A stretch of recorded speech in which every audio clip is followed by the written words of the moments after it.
Mapagpalang gabi sa lahat mga idol. Meron tayo ditong mga mutya na galing ng Mindoro. Pinadala na ni Mang yan. Ito, fairy stone. 2 piraso yata to. So yun, sa mag-a-avail ng fairy stone, meron tayo rito 2 ulit. Wala na yung 6 na piraso na nanggaling natin ng Mindoro nung nakaraan. So yan, glowing in the dark to. So mga lods,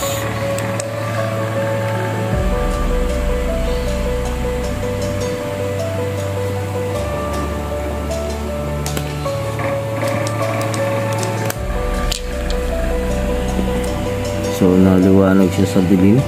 Kahit hindi mo siya tapatan ng flashlight, liliwanag at liliwanag yan. So galing sa Mindoro. At meron tayo ditong mga itlog ng daplak na napakaganda, napakainam sa pampaswerte o pampaswerte, kontra kamalasan, kontra sa barang at kulam. So yan, may kabal na rin yan mga lods. Ito pa yung isa,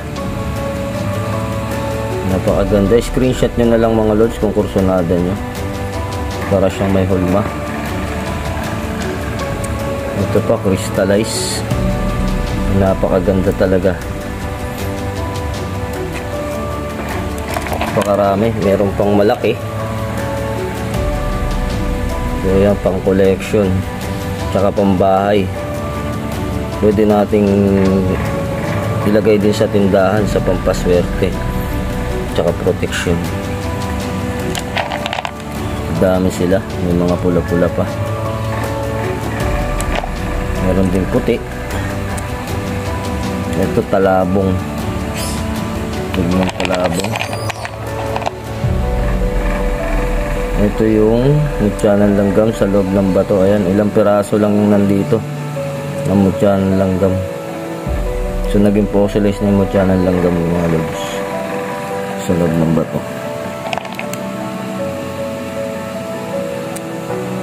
Ito itlog din. Parang itlog ng tikling, ano. So ayan siya mga lods. Kung kursunada nyo, screenshot nyo, then PM nyo lang. Ito pa. So napakaraming itlog nito. Galing ng Mindoro. So ayan mga lods, PM lang, screenshot nyo yung gusto nyong orderan. Napakaganda.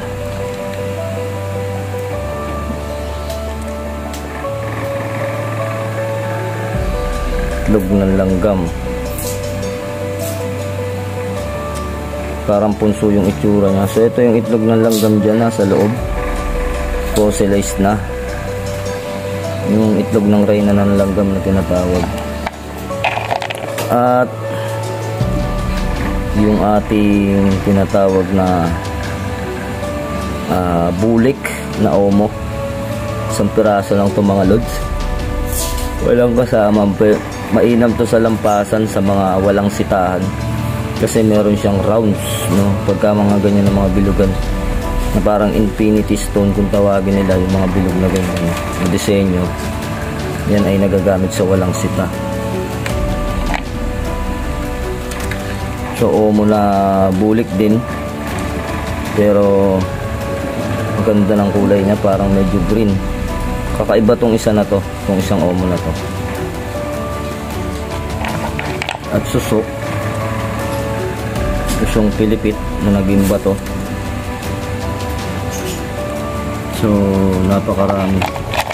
Ano naman tong isa na to, napakaliit ito.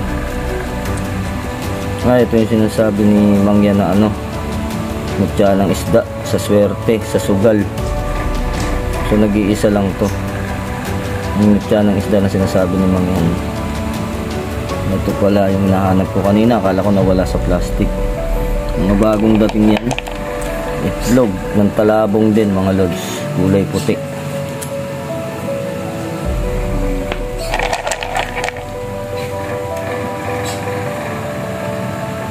So ito, di natin alam kung ano dyan na. At napakaraming may fossilis pa dito. So ito pa pala, may isa pa.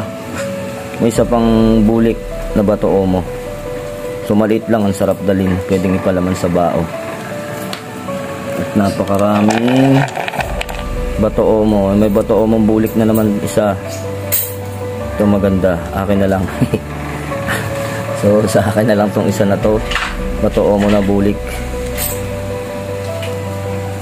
Tignan natin kung meron pa itong mga kakaiba. Bato omo na itim na to. Saka bato omo na brown. Medyo brown siya. May biyak. Ito brown na brown talaga. Ang bato omo. So yun lang mga lods. Yung ating ipinakita rito. Hindi na natin pinakita yung iba. Iba kasi personal collection na rin natin. Yun, ingat-ingat palagi mga lods. Babay na. Pili na lang kayo kung ano yung mapili nyo dyan. I-screenshot nyo, then isend nyo sa akin. Pagpalang gabi.